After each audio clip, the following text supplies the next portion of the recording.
Class 12th chapter number 6 determinant R D. Sharma exercise 6.2 का question number 49 है। If A B C are real number such that, कुछ ऐसा हो रहा है मतलब दिस डिटर्मिनेंट का वैल्यू 0 हो रहा है, then so that either a plus B plus C equal to 0 और a equal to b equal to c. ठीक है, तो अब देखो हम क्या, अब देखो ये चीज दिया हुआ है, हमको इस डिटर्मिनेंट को 0 के इक्वल नहीं प्रूव करना, ये डिटर्मिनेंट 0 के इक्वल ही है। ठीक है, तो हम ये चीज हमको गिवन है तो हम ये वाला लेके चलेंगे। क्या है, B plus C plus A plus B, C plus A plus B plus C, A plus B plus C plus A equal to 0। ठीक है,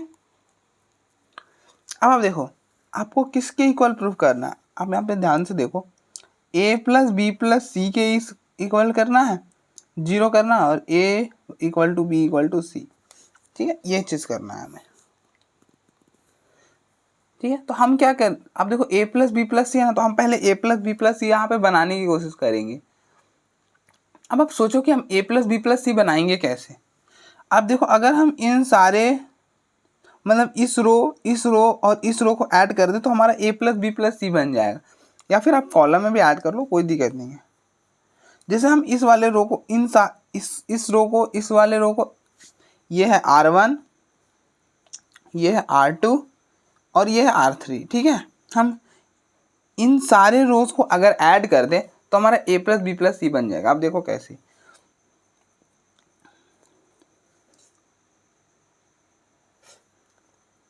बी प्लस सी प्लस ए प्लस बी। ठीक है, तो अब देखो a plus A 2a, b plus B 2b, c plus c 2c। तो आप यहाँ से 2 कॉमन कर लो, ये क्या हो जाएगा, a plus B plus c. ठीक है, a plus B plus c बन गया। अब आप इन सारे को ऐड करके देखो, वो मैं बाद में, आप इन सारे को ऐड करोगे ना तो यही बनेगा, फिर इन सारे को भी ऐड करोगे तो यही बनेगा। ठीक है, वो मैं आपको जब अप्लाई करके उसके बाद ऐड करके बताता हूँ। ठीक है, तो अप्लाई कर लो आप। अप्लाइंग क्या कर रहे हैं, इन सारे रोज को ऐड कर रहे हैं और उन सभी को ऐड करके कहाँ पे लिखेंगे, फर्स्ट वाले रो में।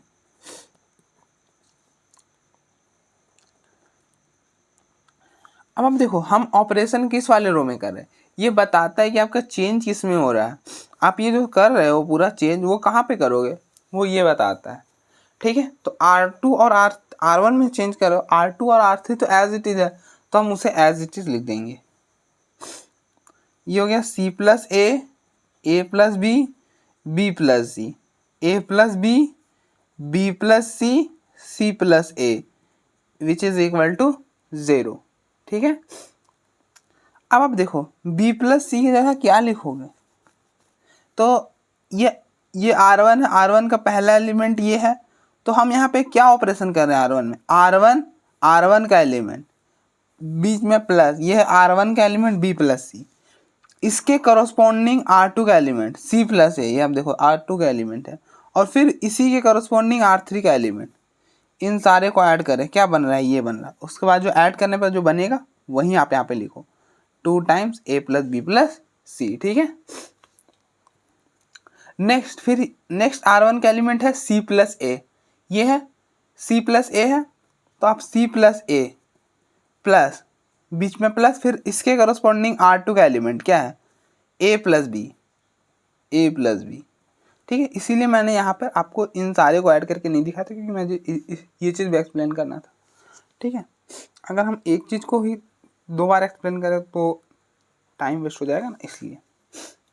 अब देखो C प्लस ए के करस्पॉन्डिंग R3 का एलिमेंट है B प्लस सी।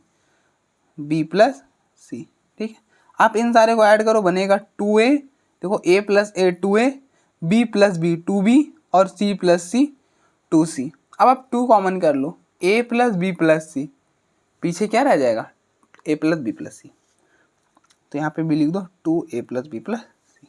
ठीक है,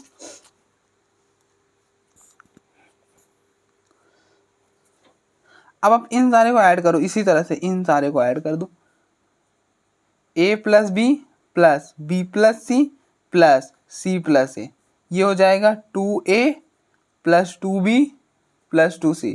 यहाँ से आप 2 कॉमन कर लो, ये हो जाएगा a प्लस बी प्लस सी। तो यहाँ से आप लिख दो 2a प्लस बी प्लस सी। अब आप देखो इस वाले रो में क्या कॉमन है, 2a प्लस बी प्लस सी कॉमन है, आप इसको बाहर कर लो, 2a प्लस बी प्लस सी कॉमन कर लिया, ठीक है ना हमने, ठीक है। यहाँ पे क्या बना 1 1 1, यहाँ पे 1 1 1, और यहाँ पे c plus A plus B plus C, A plus B plus C plus A equal to 0, ठीक है। अब हम क्या करेंगे यहाँ पर, अब देखो इस वाले रो में क्या नज़र आ रहा है 1 1 1। तो मैंने आपको क्या बताया, अगर ऐसा कुछ नज़र आ जाए तो आप आसानी से ना 2 जीरो बना सकते हो। तो हमारे पहले हम क्या करेंगे, यहाँ पर इस वाले रो में 2 जीरो बनाएंगे। और मैंने आपको क्या बताया, अगर हम किसी भी एक रो या किसी भी एक कॉलम में 2 जीरो बनाएंगे उसके बाद हम एक्सपैंड करेंगे, ठीक है। तो हम यहाँ पे भी यही करेंगे। तो आप 2 जीरोस बनाओ, कैसे बनाएंगे, तो इसमें इसको माइनस कर देंगे, इसमें इसको माइनस कर देंगे, तो 1 माइनस 1 0 और 1 माइनस 1 0 हो जाएगा। अब यहाँ पे अप्लाई कर दो, अप्लाई। अब देखो ये है कॉलम 1, ये है कॉलम 2 और ये है कॉलम 3। तो हम क्या करें, कॉलम 2 में कॉलम 1 को माइनस कर रहे हैं। अब देखो ये कॉलम में इस वाले कॉलम को माइनस करेंगे तब तो 0 बनेगा ना। Applying column 2 minus column 1 and column 3 minus column 1, ठीक है।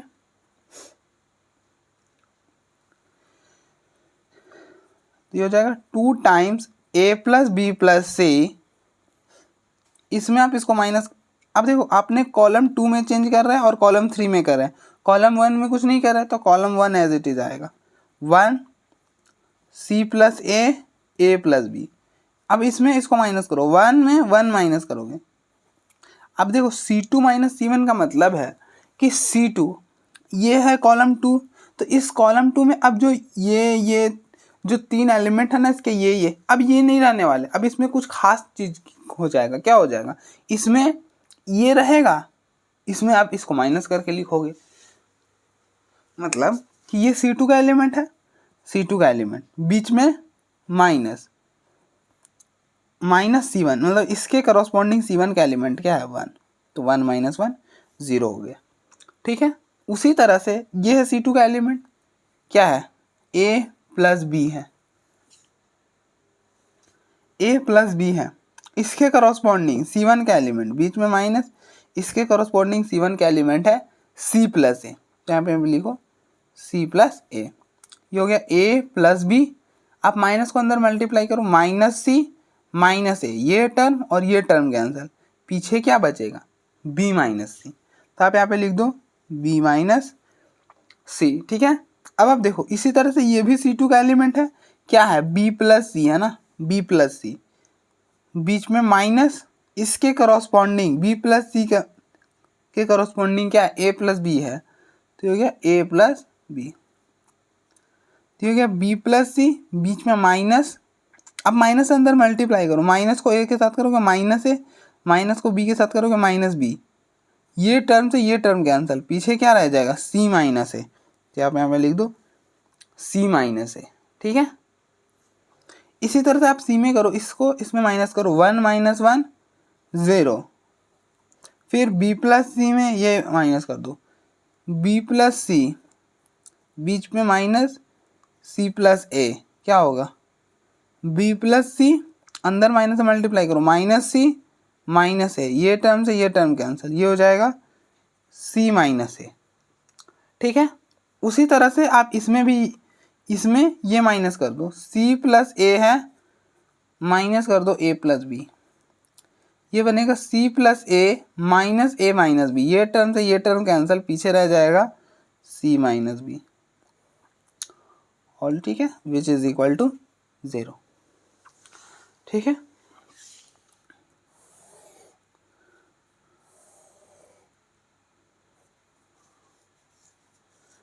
ये क्या कहते हैं, इसे मुझे हटाना पड़ेगा, मैं हटाता हूँ। चलिए कोई नहीं, आप मैनेज करो थोड़ा सा, मैं इसको डिटर्मिनेंट ही बना देता हूँ।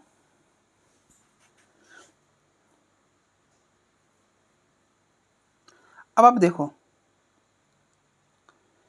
ये कौन सा है, अब हम इससे एक्सपैंड कर देंगे, एक्सपैंड बाई R1, ठीक है। ये कौन सा एलिमेंट है, ये है A11, ठीक है। आप इन दोनों को ऐड करो, 1 + 1 2 हो जाना है। 2 क्या है, 2 इवन है, हमारे पास इवन है, तो यहाँ पे आप प्लस लिख लो, ठीक है, प्लस लिखिए। अब आप क्या करो, एक्सपैंड करो। तो एक्सपैंड कैसे करते हैं, 1 के सामने वाला रो, ठीक है, ये वाला, और 1 के सामने वाला कॉलम, ये वाला, इसे हटा दो और जो बचा उसको डिटर्मिनेंट निकाल लो। तो 2a + b + c + 1 और फिर उसका डिटर्मिनेंट। तो डिटर्मिनेंट कैसे निकालते हैं, इन दोनों का प्रोडक्ट,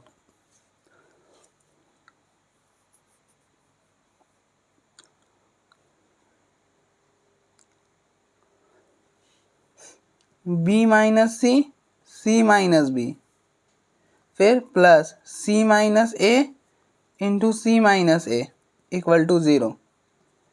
अब 1 से मल्टीप्लाई करोगे क्या हो जाएगा, कुछ भी नहीं होगा। तो 2a + b + c, बीच में माइनस आता है ना, बीच में माइनस, इन दोनों का प्रोडक्ट और फिर बीच में माइनस आता है। अब देखो ये है b - c c - b, ठीक है। आप यहाँ से माइनस कॉमन करो, यहाँ से माइनस कॉमन करोगे तो क्या बनेगा, b - c into b - c का होल स्क्वायर, और ये वाला माइनस, यहाँ पे लिख दो b - c का होल स्क्वायर, और यहाँ पे बीच में माइनस c - a का whole square is equal to 0, ठीक है। कोई दिक्कत तो नहीं है, थोड़ा सा मैनेज करो, मैंने लाइन जबरदस्ती।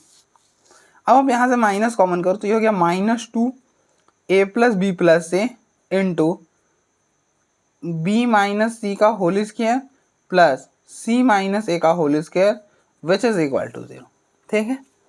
अब आप देखो इस -2 को इधर 0 के इधर भेज दो, ये बनेगा a + b + c into b - c का whole square plus c - a का होल स्क्वायर इक्वल टू 0। अब आप देखो अगर ए बी इक्वल टू 0 हो तो क्या होता, आइदर a इक्वल टू 0 और b इक्वल टू 0, ठीक है। अगर कोई दो नंबर का प्रोडक्ट 0 हो रहा है तो डेफिनेटली वो दोनों नंबर में से एक नंबर तो 0 होता है।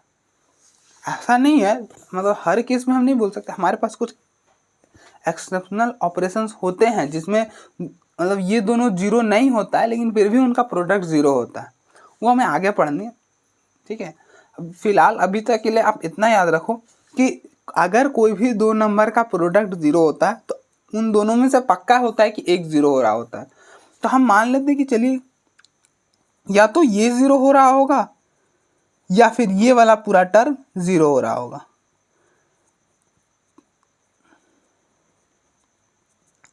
ठीक है। अच्छा ये तो एक तो प्रूफ हो गया, आइदर a + b + c = 0। अब ये वाला आप देखो, ऐसा लिखो, अब देखो ये 0 हो रहा है ना, अब ये स्क्वायर है, ये स्क्वायर है, आप बताओ -1 का स्क्वायर प्लस -1 का स्क्वायर, ये -1 का स्क्वायर 1 और 1 का स्क्वायर 1 2, ये दोनों क्या है, पॉजिटिव हैं। ये कभी भी नेगेटिव मतलब ऐसा हो ही नहीं सकता कि 2 - 2 बन जाए और विच इज इक्वल टू 0, क्योंकि बीच में प्लस है ना, तो हमेशा ऐड ही होंगे। ये पॉजिटिव, बीच में प्लस है वो भी पॉजिटिव, मतलब वो तो प्लस है और इधर भी पॉजिटिव, तो positive plus positive, positive number ही आएगा। वो 0 तभी हो सकता है जब ये वाला पूरा टर्म 0 हो जाए और ये वाला पूरा टर्म 0 हो जाए। तो आप इसको ऐसा लिख दो, विच इज इक्वल टू 0 का स्क्वायर प्लस 0 का स्क्वायर। आप कंपेयर कर लो, b - c = 0 and c - a = 0। तो अब देखो यहाँ से हो जाएगा b = c and c = a। तो आप देखो b = c है और c = a है, तो डेफिनेटली ये इम्प्लाइज करेगा कि a = b = c है।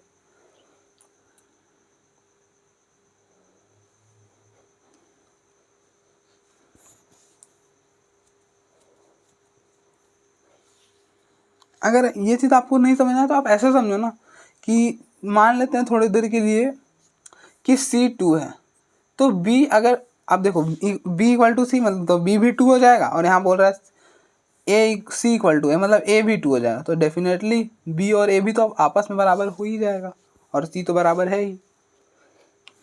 ठीक है, तो देयरफॉर आप लिख लो A plus B plus C equal to 0 और A equal to B equal to C। ठीक है, तो आपको यही प्रूफ करना था। अब देखो एक बार आराम से,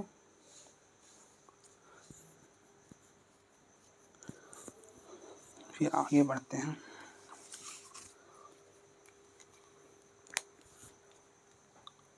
नेक्स्ट क्वेश्चन नंबर 50 है, if this determinant equal to 0 find the value of this. हमको इसकी वैल्यू निकालनी है। हम इस लेके चलते हैं, P A B Q B C R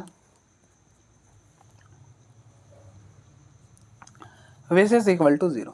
ठीक है, अब आप देखो डिनोमिनेटर में क्या है, P माइनस ए है, Q माइनस बी है, R माइनस सी है। P Q R तो आया हमारे पास,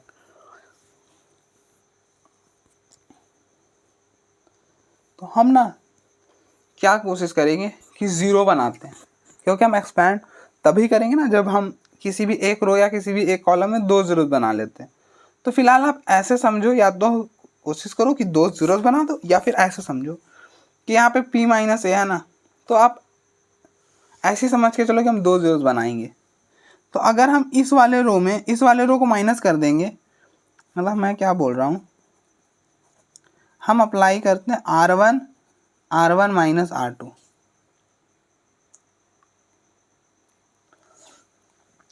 एंड R2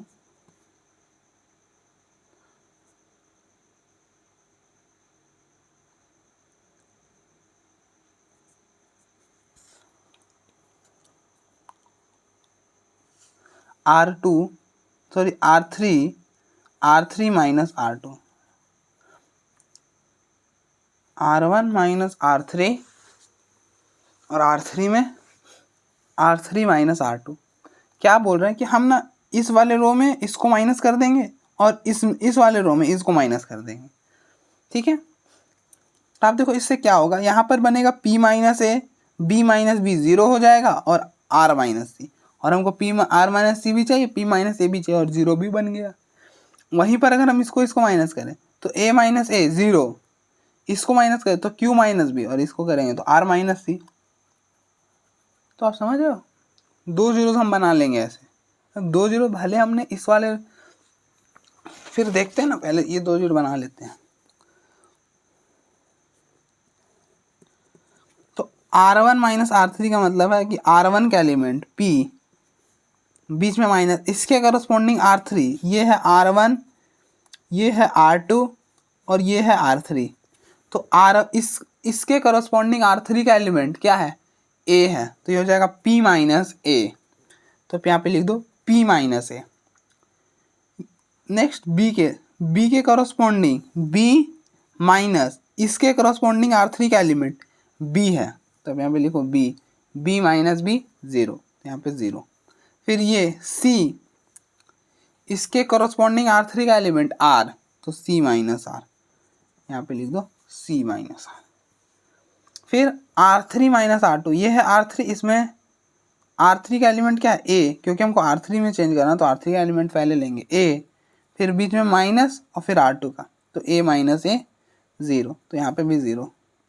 फिर इसको, तो ये हो जाएगा B माइनस Q, इसको करोगे तो ये हो जाएगा R माइनस C, और R2 तो एज इट इज आ जाएगा। ठीक है,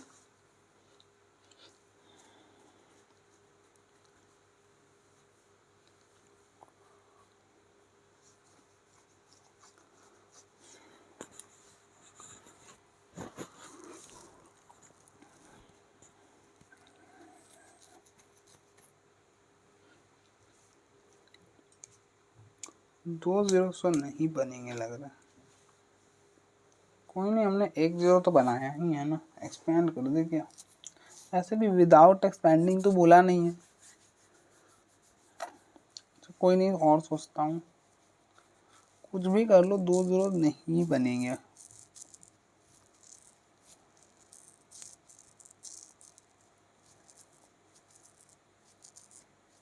अब आप एक्सपैंड करो, हटाओ ये 2 जीरोस अब नहीं बना पाओगे, एक रो या एक कॉलम में 2 जीरोस बनाना पॉसिबल नहीं है, इस केस में नहीं पॉसिबल है।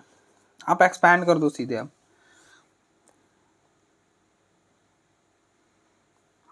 तो एक्सपैंड कैसे कर रहे हैं हम, इस वाले रो से एक्सपैंड कर रहे हैं, एक्सपैंड बाई R1।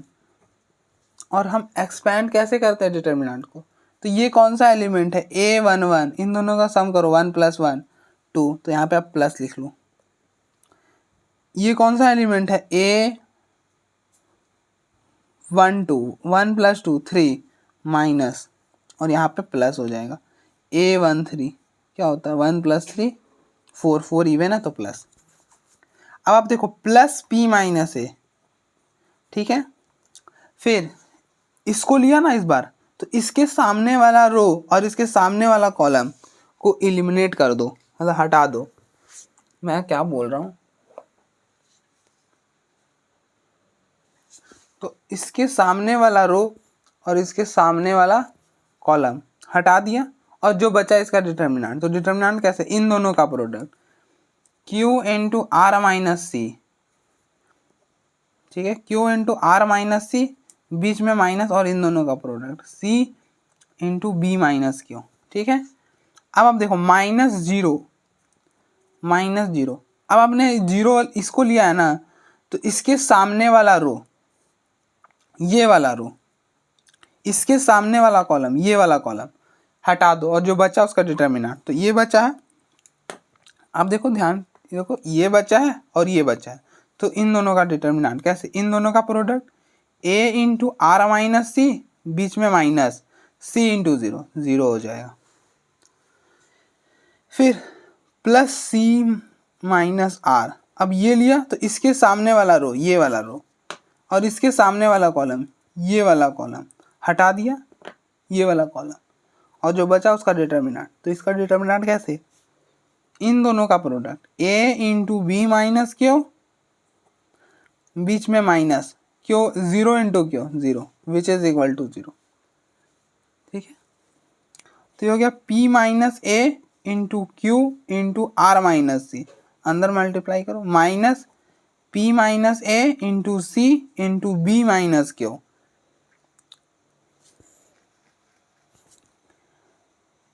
जीरो से आप इस पूरे को मल्टीप्लाई करेंगे वो 0 हो जाएगा, और plus C - R × A × B - Q equal to 0।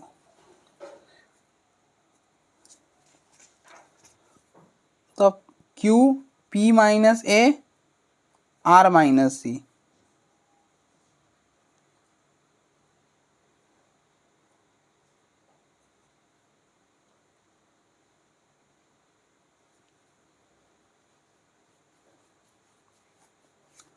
P - A C - R, ठीक है।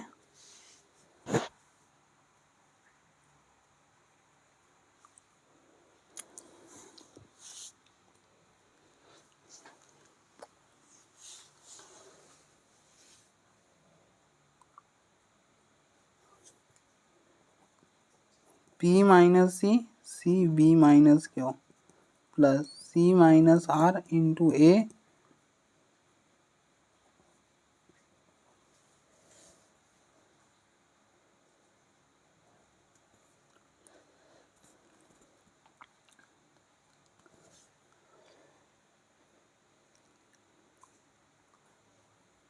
अब आप देखो P - A Q - B R - C सब डिनोमिनेटर में है, तो आप डिवाइड कर दो, dividing by P - A Q - B R - C, तो Q P - A R - C upon में P - A Q - B R - C minus P - A × C b minus q, p minus a, q minus b, r minus c.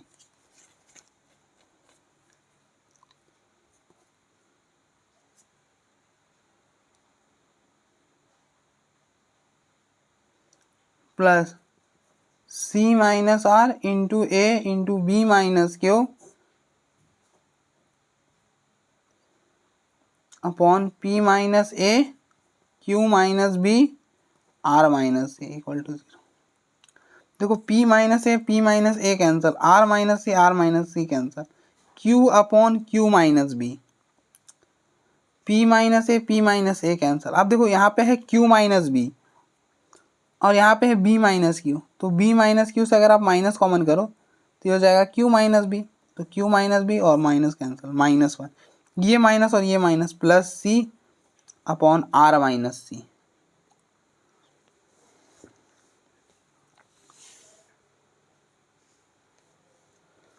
कुछ तो हमने गलती करा है इस question में, एक मिनट चेक करने दो मुझे। अब आप देखो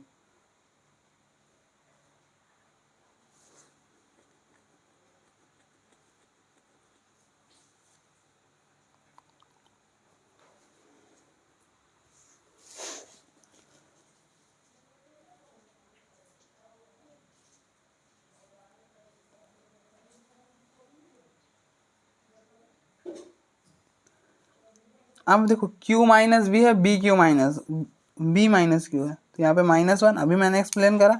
उसी तरह से c माइनस आर, तो आप यहाँ से माइनस कॉमन करो तो आप माइनस, आप अंदर माइनस से मल्टीप्लाई करोगे c माइनस आर बचेगा, तो आप इसको और इसको जब कैंसिल करोगे तो -1, मतलब इसको और इसको कैंसिल करके -1, ये माइनस और ये माइनस प्लस हो जाएगा, तो बनेगा a upon P minus A which is equal to 0।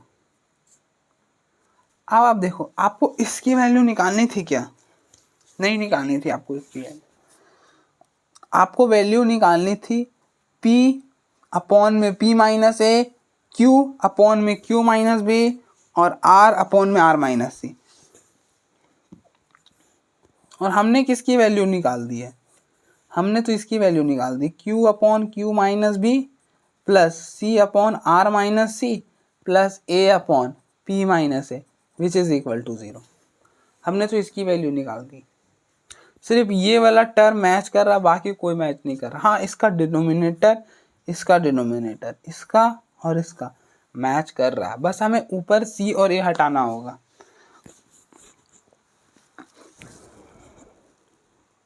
अब आप सोचो कैसे हटाओगे।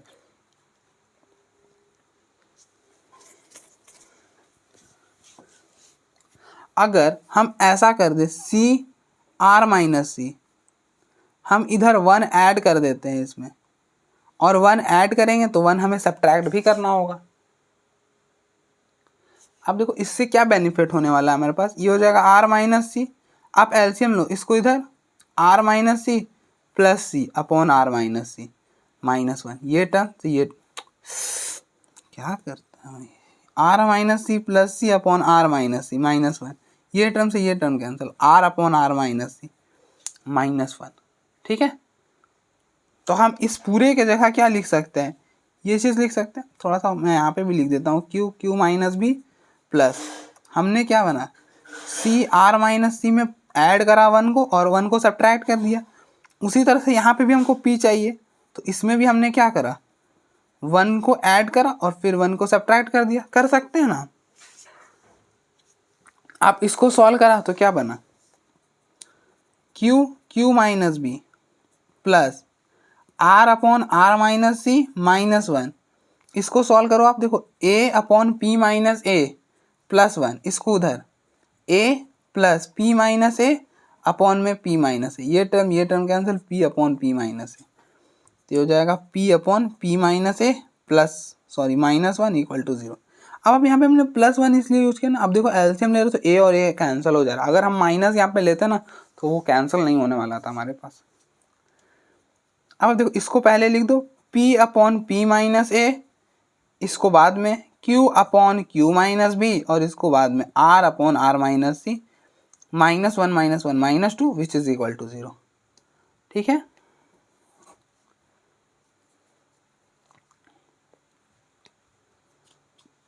अब आप इस 2 को इधर शिफ्ट कर दो, ये हो जाएगा P upon P minus A plus Q upon Q minus B plus R upon R minus C which is equal to 2।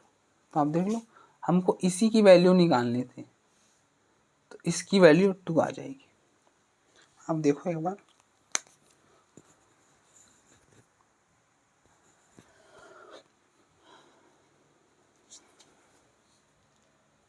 Next हम अब आगे बढ़ते हैं। तो नेक्स्ट क्वेश्चन है अब हमारे पास, नेक्स्ट क्वेश्चन नंबर 51 है हमारे पास। So that x equal to 2 is the root of the equation, मतलब जो 2 है ना इसका रूट है, equal to 0, solve it complete, मतलब इसको सॉल्व करो और फिर दिखाओ कि इसका रूट है। मतलब क्या कहना हम चाह रहे हैं कि जैसे अगर हमारे पास ऐसा कोई इक्वेशन है, ठीक है, तो इसका जो रूट होता है ना वो 2 होता है और 3 होता है। इसका जो रूट होता है 2 और 3 होता है। अब देखो कैसे होता है, ये मैं दिखाता हूँ। तो हमको यही दिखाना है कि पहले हमको ये दिखाना है कि 2 और 3 इसका रूट होता है, सॉल्व इट कंप्लीटली। तो हम रूट दिखाने के लिए 2 तरह से दिखा सकते हैं। अब आप इसको सॉल्व करो, सॉल्व बोला है ना तो सॉल्व करो। अब देखो हम एग्जाम्पल से जब रिलेट करेंगे तो ईजिली क्लियर हो जाएगा। तो सॉल्व कैसे करेंगे, हम यहाँ पे मिडिल टर्म स्प्लिट कर रहे हैं, आप इन दोनों का प्रोडक्ट करो। कैसे करते हैं मिडिल टर्म स्प्लिट, इन दोनों का प्रोडक्ट 6x², ठीक है। अब आप मिडिल टर्म को ऐसा स्प्लिट करो कि इन दोनों का जो प्रोडक्ट हो ना इसके बराबर आ जाए। तो आप -5x को क्या लिख सकते हो, -3x -2x। आप इन दोनों को मल्टीप्लाई करना, देखना 6x² बनेगा। तो यहाँ पे लिख दो -5x को हम क्या लिख रहे हैं, -3x -2x plus 6 equal to 0। आप यहाँ से x कॉमन करो, x -3 -2 कॉमन करो, x -3। तो आप देखो यहाँ से x की 2 वैल्यूज आ गई, 2 और 3, और हमको यही तो बताना था कि उसका जो वैल्यू आएगा वो 2 और 3 आएगा। तो एक तरह से हमने ये प्रूफ कर दिया। अब हम बोल रहे हैं कि 2 और 3 रूट है इसका। अगर 2 और 3 रूट है इसका प्रूफ कीजिए। तो एक मेथड ये भी हो सकता है, आप यहाँ पे x की जगह 2 रिप्लेस करो। अगर x की जगह 2 रिप्लेस करने के बाद जो आंसर है वो 0 के इक्वल आ जाए तो इसका रूट हो जाएगा, और 0 के इक्वल नहीं आए तो रूट नहीं होने वाला। जैसे आप 2 यहाँ पे रिप्लेस करो ना, जैसे 2 का स्क्वायर -5 × 2 + 6 क्या बनेगा, 4, 5 × 2 10 और +6, 6 + 4 10 और 10 - 10 0।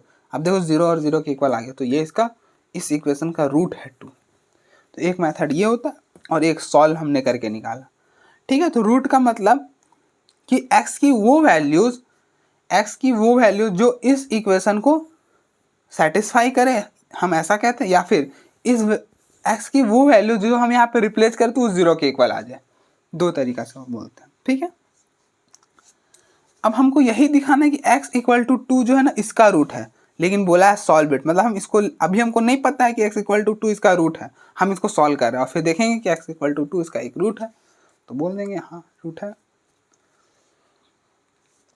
तो आप इसको सॉल्व करो, x 2 -3 -6 -3x -2x -1 x -3 x + 2 equal to 0।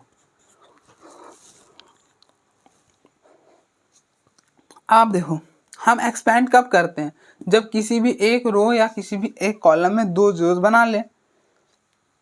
अब जरूरी नहीं कि हम हर केस में बना पाएंगे, लेकिन हम कोशिश करते हैं कि बना दें तभी एक्सपेंड करें। तो अब देखो इस केस में हम कैसे बनाएंगे।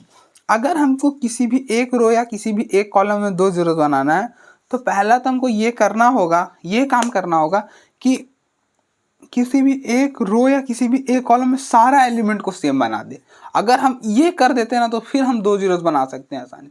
अगर हम किसी भी एक रो या किसी भी एक कॉलम में सारा एलिमेंट को सेम नहीं कर पाते हैं तो उस केस में ना जीरोस बनाना इतना आसान नहीं होता, या फिर तो जीरो बनता ही नहीं है, ठीक है। तो आप देखो कोशिश करो कि हम मतलब एक पूरे रो के हर एलिमेंट को सेम बना दे। तो आप देखो अगर हम इसको इसमें ऐड करते हैं ना, अगर हम कॉलम 1 में कॉलम 3 को ऐड कर दें तो सारा सेम बन जाएगा। अब देखो ये है कॉलम 1, ये है कॉलम 2 और ये है कॉलम 3। क्या कर रहे हैं, कॉलम 1 में काम कर रहे हैं, ठीक है। कॉलम 2 और कॉलम 3 तो एज इट इज लिख दो।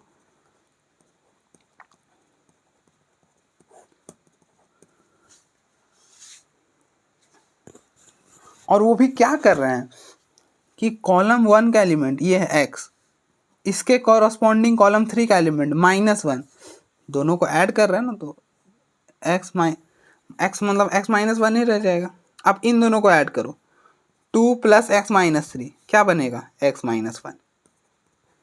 फिर आप इन दोनों को ऐड करो, आप देखो x + 2 - 3 x - 1, ठीक है। हम देखो इस वाले रो में हमने, सॉरी इस वाले कॉलम में हमने क्या करा, सारे एलिमेंट्स को कॉमन सेम बना दिया, तो हम 2 0 आसानी से बना सकते हैं।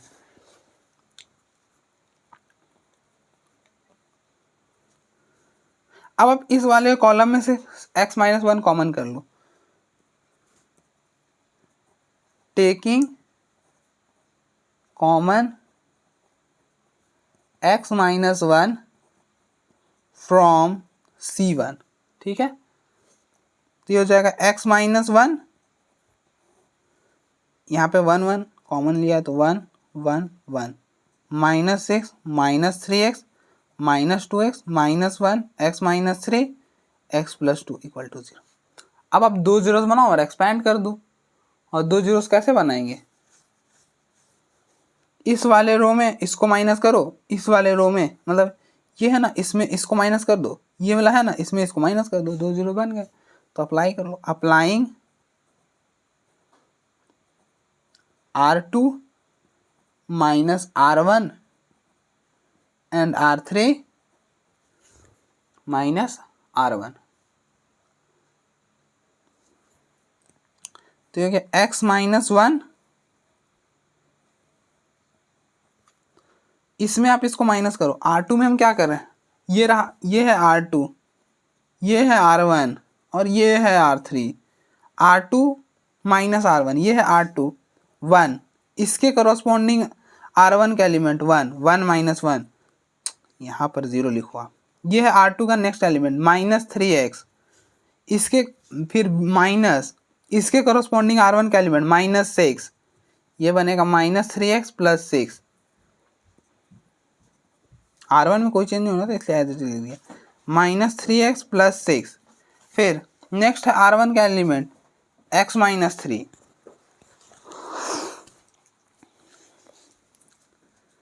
माइनस इसके करस्पॉन्डिंग R1 का एलिमेंट -1, ठीक है। x - 3, ये माइनस और ये माइनस प्लस हो जाएगा, तो ये हो जाएगा x - 3 + 1 -2, तो ये x - 2,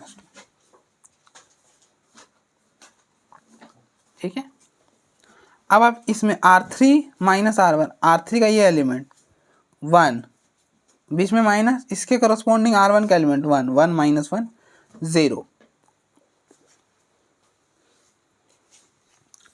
फिर इसमें ये R3 का नेक्स्ट एलिमेंट -2x, बीच में माइनस, इसके करस्पॉन्डिंग R1 का एलिमेंट -6, तो -2x + 6 -2x + 6।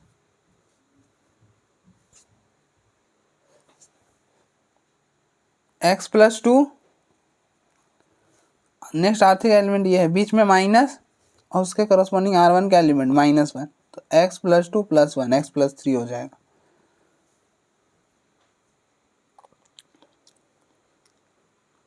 अब आप एक्सपैंड कर दो। अब देखो एक्सपैंड कौन से, इस वाले कॉलम से एक्सपैंड करो,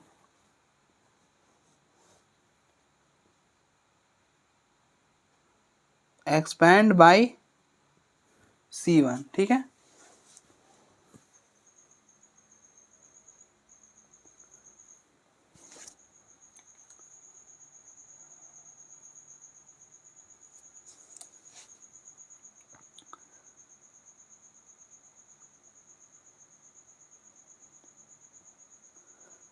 ये कौन सा एलिमेंट है, A11, इन दोनों को ऐड करो, 1 + 1 2 हो जाएगा। 2 क्या इवन है, इवन है तो हमने +1 लिख लिया। x - 1 + 1, अब देखो हमने +1 लिखा है ना, तो इसके करस्पॉन्डिंग सारा रो, मतलब इसके सामने वाला रो और इसके सामने वाला कॉलम हटा दो, हटा दिया, और जो बचा उसका डिटर्मिनेंट। तो इन दोनों का डिटर्मिनेंट कैसे, इन दोनों का प्रोडक्ट -3x + 6 इंटू x + 3, बीच में माइनस, और फिर इन दोनों का प्रोडक्ट x - 2 - 2x + 6 = 0। ठीक है, ठीक है। हाँ, बस हमने इसी को एक्सपेंड क्यों करा, आप देखो ना इस वाले कॉलम में ये दोनों तो 0 है, तो अब इसको लेके भी चलोगे तो 0 को किसी से भी मल्टीप्लाई करो 0 हो जाएगा, इसलिए हम इसे रहने देंगे। अब हम इसको ना यहाँ पर सॉल्व कर दे रहे हैं। ठीक है, अब देखो -3x + 6 है, x + 3 है, दोनों का प्रोडक्ट करो, क्या बनेगा, ये बनेगा -3x², इसको इसके साथ -3x + 3 -9x, 6 × x 6x, और 6 × 3 18। ठीक है, अब आप इन दोनों का प्रोडक्ट करो, देखो x - 2 - 2x + 6 का करोगे, क्या बनेगा, x × -2x -2x², x को इसके साथ 6x, इसको सॉल्व करके -3x² -9x + 6x -3x + 18, -2 × -2x + 4x -2 × 6 12, तो ये गया -2x² + 10x + 12। ठीक है, अब दोनों को माइनस करना है ना, तो -3x² -3x + 18, बीच में माइनस -2x² + 10x + 12, ये हो जाएगा -3x² -3x + 18 + 4x² -10x - 12 = 0, -3x² और +2x² -x² -3x -10x -13x 18 - 12 6 = 0, तो हो जाएगा x² -13x + 6 = 0। यहाँ पे -12 आएगा, यहाँ पे -12, तो ये +12 हो जाएगा, तो यहाँ पर 30 आएगा।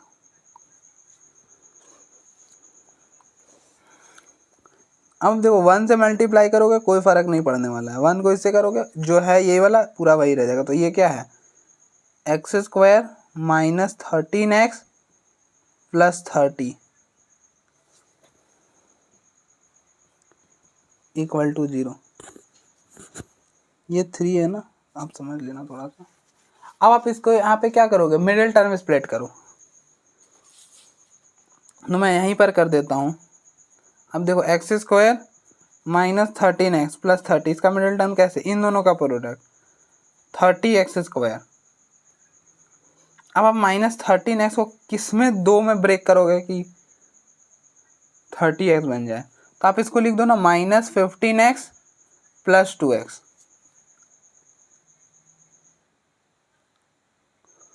-15x + 2x। अब देखो जब माइनस को उधर शिफ्ट करोगे ना, तो यहाँ पे भी प्लस आ जाएगा, और यहाँ पे -30, यहाँ पे प्लस और यहाँ पर -30 आने वाला है। ठीक है, तो इक्वेशन ये होगा हमारे पास, तो हम +13 को एक्सप्रेस करना चाहते हैं -30 एक्सप्रेस करना, तो अब यहाँ पे -2 कर दो, 15x - 2x। ठीक है, तो आप इसको लिखो x²। अब देखो इन दोनों का प्रोडक्ट माइनस कैसे करते हैं, आप देखो इन दोनों का प्रोडक्ट करो, -30 × x² -30x² आ गया। ठीक है, अब हम 13x को ऐसा स्प्लिट करेंगे कि उन दोनों का प्रोडक्ट यही बन जाए, तो हम इसको 13x को क्या लिख सकते हैं, 15x - 2x। आप इन दोनों को मल्टीप्लाई करना, देखना -30x² बनेगा। ठीक है, तो आप 13x को क्या लिख दो, 15x - 2x -30 = 0। ठीक है, अब आप देखो यहाँ से x कॉमन, x + 15, यहाँ से -2 कॉमन, x + 15 = 0। ठीक है, तो ये हो गया x माइनस 1, तो यहाँ पे क्या बना x प्लस 15 और इसका एक और factor x minus 2 equal to 0। तो यहाँ से x की वैल्यू क्या आएगा, 1 आएगा, माइनस 15 आएगा और 2 आएगा, और ये जो x की वैल्यू है ना वही क्या कहलाएगा, इस इक्वेशन का रूट कहला जाएगा। तो अब देखो 2 इसका एक रूट है, तो प्रूफ हो गया। ठीक है, अब देखो एक बार आराम से।